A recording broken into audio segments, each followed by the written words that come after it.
Double expressive.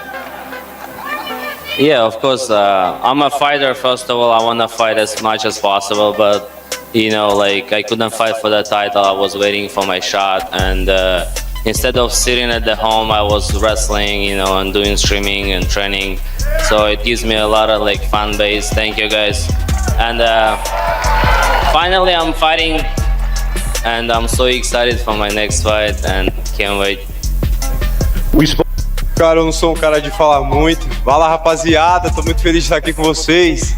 Hey, guys! Pô, tô muito feliz de estar aqui, feliz com a oportunidade. Eu só sei fazer uma coisa dentro do octógono, nocautear meus adversários, eu entro lá pra fazer isso. Nem quando venço uma luta por decisão, eu durmo direito, chego em casa.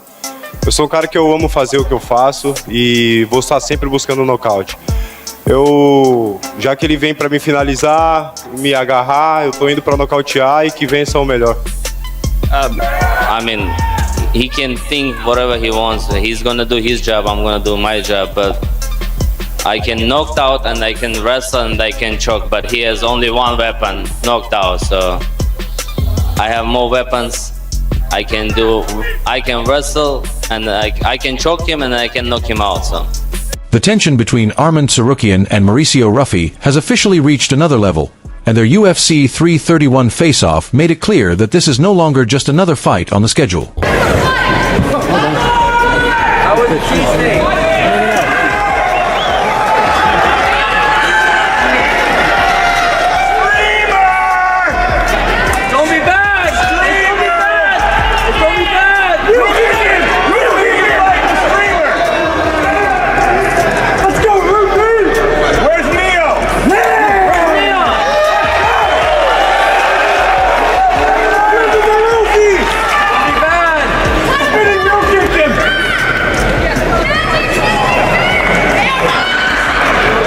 What was supposed to be a routine promotional moment quickly turned into one of the most heated exchanges of the entire event. Arman Tsarukyan. Arman Tsarukyan. Yeah. So Batman. By the way, he has officially changed his name, his fight name. I don't remember what it was. It was some Armenian word. Now he is Arman Batman Tsarukyan, which he's been at RAF now for several fights, I think since he started with RAF, but he is officially going to walk out to She Wanna Be With an Indian by Neon. It's a rap song that the streamer Neon created, and he is going to be announced as Arman Batman Tsarukyan. So I can't wait for that fight. And look, I was excited for the Charles Oliveira rematch, but I was never like, as soon as they announced Charles versus Arman Part 2, when they said it's going to be 5 rounds, but there's not going to be a belt on the line, no BMF option for Arman, and you know, all the stuff that came with it, I was like, it sort of feels like he just ran back into Charles Oliveira and there's nobody else timing wise that he could fight. And then you pull Charles Oliveira out for good reason, of course.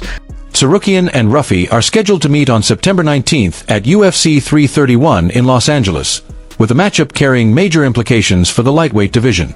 Tsarukyan enters the fight as one of the division's most highly regarded contenders. But what Arman said that was interesting to me was that Charles Oliveira can't knock him out and Mauricio Ruffy can. Yeah. And that makes it more of a dangerous fight. Now, that helps sell the fight because a lot of people know that Charles Oliveira contended with Arman in the grappling when they fought the first time. Right. A lot of people thought that had that fight continued another couple of rounds, that Charles Oliveira probably would have won it. Now, so making the convincing argument that this is a rematch that's worth watching because it's very evenly matched is very easy to do. Now, a lot of people are thinking Arman's going to walk all over Ruffy, so I think he's doing a good job in selling the fight, if it's nothing else. Yeah. Just to say that, and he's right about that, by the way. Yeah. Ruffy is not Charles on the ground. No. While Ruffy has rapidly built a reputation as one of the UFC's most dangerous strikers, the atmosphere immediately changed when the two fighters finally stood across from each other. There was no friendly handshake, no relaxed smile, and no sign that either man was willing to show the other any respect during the face-off.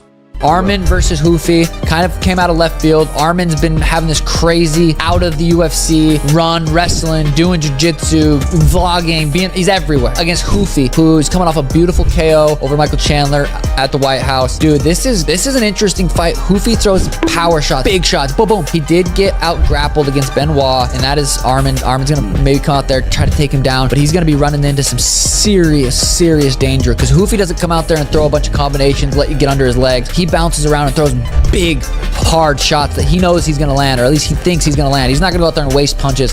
He's landing. He's trying to knock people out, and that's going to be an interesting fight. That's a hard matchup for Arman. If he doesn't get him down and control him right away, that's going to be an interesting fight. Ruffy stood confidently in front of Tsarukyan, staring directly into his eyes while Arman appeared completely unfazed by the pressure.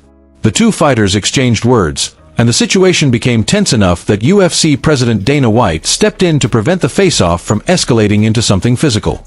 That moment instantly became one of the biggest talking points from the UFC 331 press conference. The reason this matchup is so interesting is because the styles could not be more different. Arman Tsarukyan is going to absolutely dismantle Ruffy. I've never been sold on Ruffy. He doesn't have a lot of great wins. I think BSD kind of exposed the blueprint when it comes to him. His fight at the White House was basically just a hit job. You know, they set him up with every bit of 40-year-old Michael Chandler. So he got that rub. I think Arman finishes him under 3. Arman Tsarukyan has built his reputation around elite wrestling, relentless pressure, physical strength, and the ability to control opponents for long stretches. Mauricio Ruffy, meanwhile, has quickly become known for his explosive striking, speed, creativity, and fight-ending power. Ruffy has made it clear that he doesn't want to spend 5 rounds simply surviving against Tsarukyan. He wants to force Arman into a striking battle and hunt for the knockout. But if you can get past that, close the distance, get it on the inside, shoot a takedown, get him down on the ground. Ruffy and Arman Tsarukyan, and we know Ruffy's style, we know how dominant Arman Tsarukyan is. I'll start with Bisping, and then I want to hear from TJ and Mighty. What do you think will happen in this fight? What do you think one of them needs to do to win? Yeah, well, in some ways it's kind of similar to what we just saw with Islam and Ian Gary on paper. You know, I'm not saying that Arman is the same kind of wrestler as... In interviews leading into the fight, Ruffy has openly acknowledged how difficult Tsarukyan is as an opponent, even describing him as one of the toughest fighters in the lightweight division. But Ruffy also believes he has the exact weapons needed to create problems for Arman. His confidence comes from his striking ability and his belief that if he can stay on his feet, Tsarukyan will be forced into a fight he doesn't want. Islam Makhachev, but the sentiment of the fight is pretty much the same thing, because Ruffy is so much taller and longer, he's unpredictable, he's got very long strikes, he can pick him apart at distance, he's got the reach advantage just like Ian Gary had, he's got the spinning wheel kicks and all that type of stuff. He can really surprise him, whereas Arman's going to have to close the distance, if he was doing this, which Ian Gary was, which is crazy, but if he can get past that, close the distance, get it on the inside, shoot a takedown, get him down on the ground, then... Ruffy has repeatedly expressed his intention to finish fights rather than simply win decisions, making it clear that he'll be hunting for a knockout from the opening bell. But Arman Tsarukyan doesn't appear intimidated. In fact, the more Ruffy talks about his knockout power, the more confident Arman seems to become. Tsarukyan has already faced some of the toughest competition in the lightweight division, and he knows exactly what's at stake. A victory over Ruffy could put him in position for a UFC lightweight title opportunity. Tsarukyan has recently said he was given assurances that a win over Ruffy could lead to a championship fight, making this matchup far more important than a regular contender bout. That's why every word between these two fighters matters.